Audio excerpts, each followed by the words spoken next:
Welcome to part 3 of this Hexaflex story, focusing on experiential avoidance and acceptance. In previous parts, we covered fusion versus diffusion and self as content versus self as context. The first video explored the effects of being fused with thoughts and the benefits of diffusion. The second video discussed problems when the self becomes content and the benefits of seeing the self in context. Now let's move on. In acceptance and commitment therapy, experiential avoidance and acceptance are central concepts. They address how individuals relate to internal experiences like emotions, thoughts, memories, and sensations. Here are key points. Experiential avoidance means attempting to avoid unwanted internal or external experiences, even if it causes harm or prevents living a valued life. Internal experiences include the fear of anxiety or the fear of collapsing in a crowd.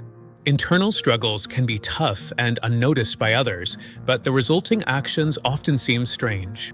External experiences involve people or objects. For example, avoiding someone who hurt you. Or if you fear small spaces, you avoid elevators. The more you try to avoid negative thoughts or feelings, the more they persist. ACT suggests struggling against these experiences amplifies them. We'll discuss relational frame theory later. Relational frame theory states thoughts are actions, consisting of words. Negative statements lead to negative emotions. Thinking about something scary often leads to more scary thoughts.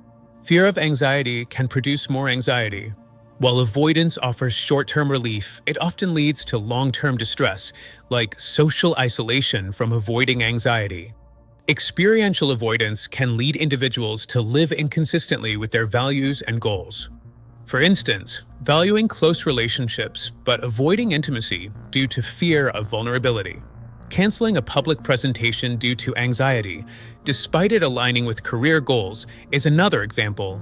Avoiding hurtful situations can lead to serious problems, such as substance abuse. Substance abuse often covers painful experiences. Procrastination avoids discomfort.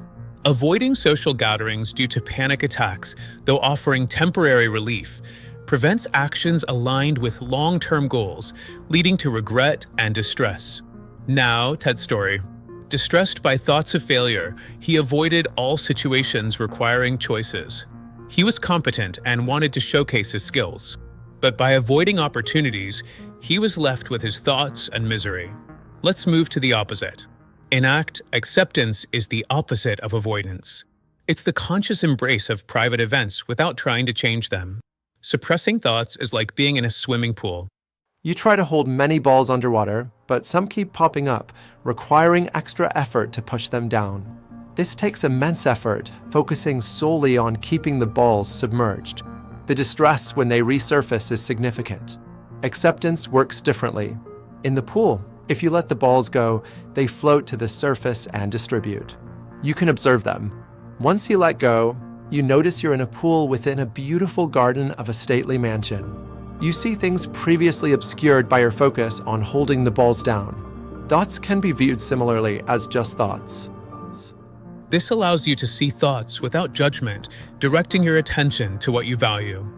You can set goals and achieve them, even with disturbing thoughts present. As long as they don't get your focus, they're like balls floating on the pool's surface. You know they're there, but they don't bother you. Acceptance isn't resignation. It's allowing experiences without judgment or the impulse to eliminate them. Embracing acceptance increases psychological flexibility, enabling action aligned with values, even with difficult thoughts. For example, feeling anxious before a presentation but proceeding because it aligns with values, rather than trying to eliminate anxiety. So, Ted accepts his thoughts of being a failure. His thoughts remain, and he may feel intimidated, but he directs his energy towards his values. Step by step, his life improves and his values are met. His work situation improves.